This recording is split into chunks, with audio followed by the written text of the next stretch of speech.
to my studio and let's get started. Today I wanted to show you how to make a pattern for these shorts right here. The main thing to think about when you're first starting out is to think about how many pieces are cut double or on the fold.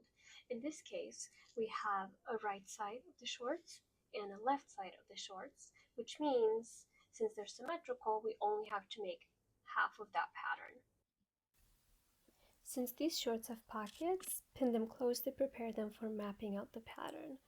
I am pinning the pocket opening closed and I'm pinning the perimeter of the pocket bag to the front of the piece of the shorts. So essentially they behave as one. You can also baste these by hand, but pinning it together is a little bit faster.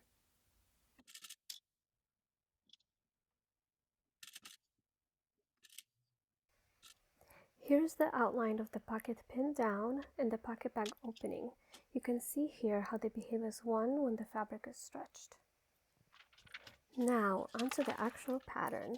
I like to put out a cork board underneath my paper, which allows me to pin my shorts down into it so they're not shifting around. But you can also use a big piece of cardboard or insulation to achieve pretty much the same purpose. From experience, I know that the bottom hem of these shorts will be perpendicular to the grain line, so I draw that in first. Then I measure the top of the allowance of my shorts, and if you want to change the depth of that seam allowance, now would be when you can do that.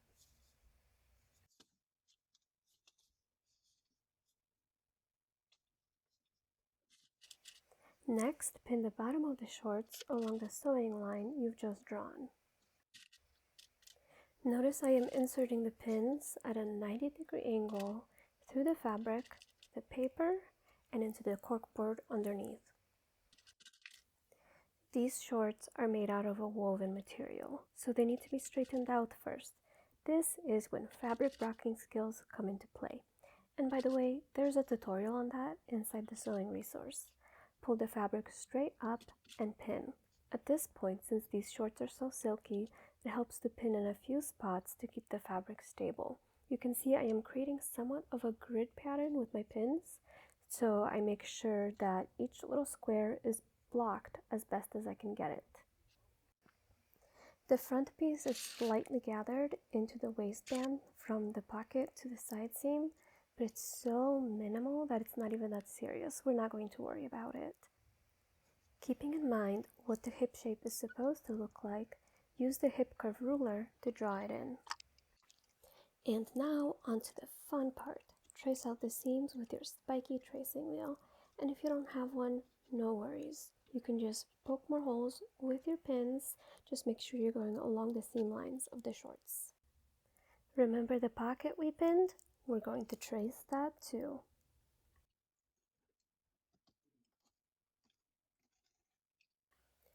Double check that you pinned everything and that you traced everything. You didn't miss anything or you're not just there. And you can remove the shorts from the paper. Follow the holes from your tracing wheel to draw in your lines.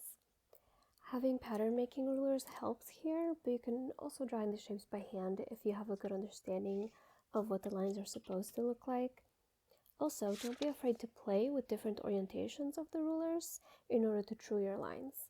So what truing means in the pattern making world is that you're just evening out the curves or the lines to smooth them out.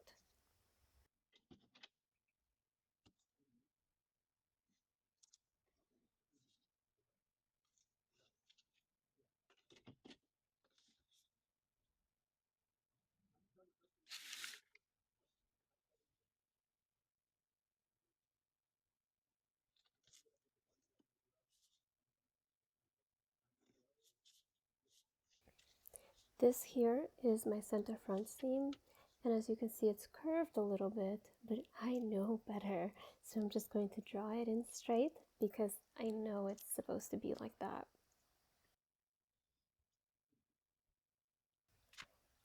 These last couple of lines are hopefully relatively straightforward just because they're straight lines, so we can go ahead and move on to the back of the shorts. Since the front is all traced, we no longer need any of the pins, so remove those. And the back of these shorts has elastic in a tunnel. To trace the width of the back as accurately as possible, shift the fabric to the other side. So gather it more along the elastic so the waistline of the shorts can lay as flat as possible. The process for the back is pretty much the same as the front except no pocket. So we're going to draw in our seam allowance for the hem. Position your shorts on top of that sew line, pull the fabric up, and then pin out your grid blocking the fabric.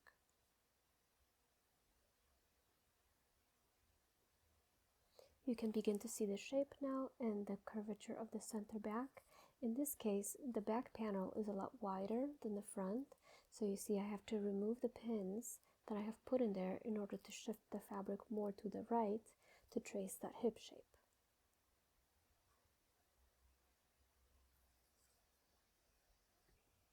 Since there's a lot of pulling back and forth happening here, put in your pins diagonally towards each other in a couple spots to prevent the fabric from shifting and from your piece getting distorted.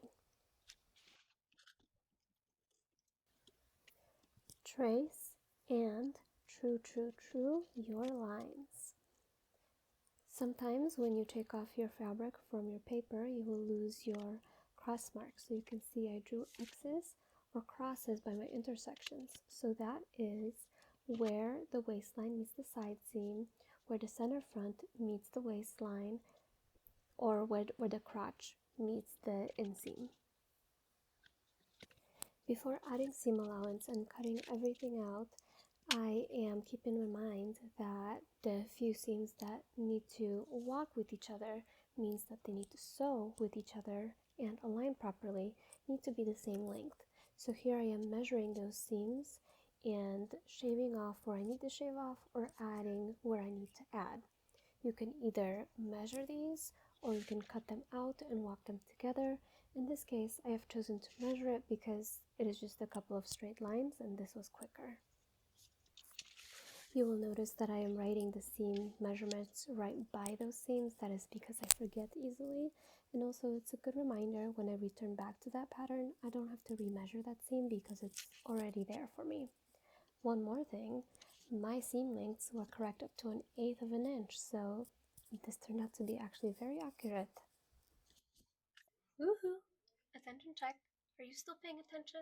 I hope so, because we're about to start cutting everything out.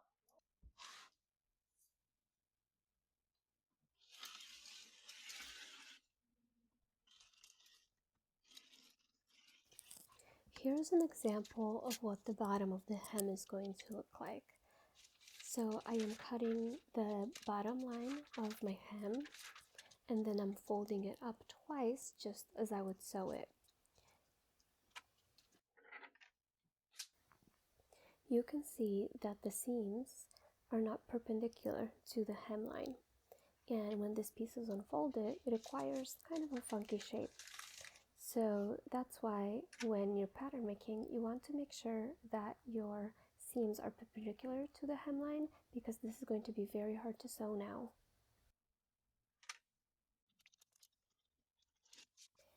Still cutting with scissors? Check out how fast the rotary cutter is. Did I convince you?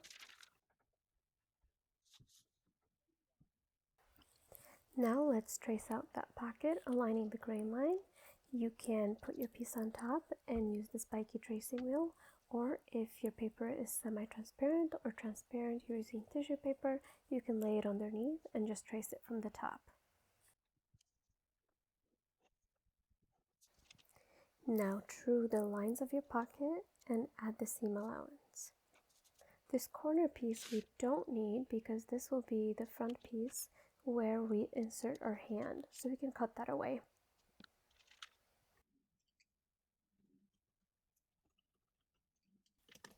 The final piece is the pocket bag itself, the part without the corner.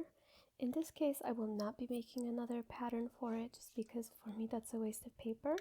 What I will be doing is when I cut this from fabric, I will just fold over that corner so I won't be using it. So that's it for the shorts pattern. We have the pocket bag, the top and the bottom. We have the back piece and the front piece with the outline of the pocket on it. No pattern for the waistband or for the ties, just because those are rectangles and that will be measured directly on the fabric by itself. The front is a different pattern from the back, so I'll show you how to do it in the next video. If you found this helpful, go ahead and subscribe to the Sewing Resource. See you next time.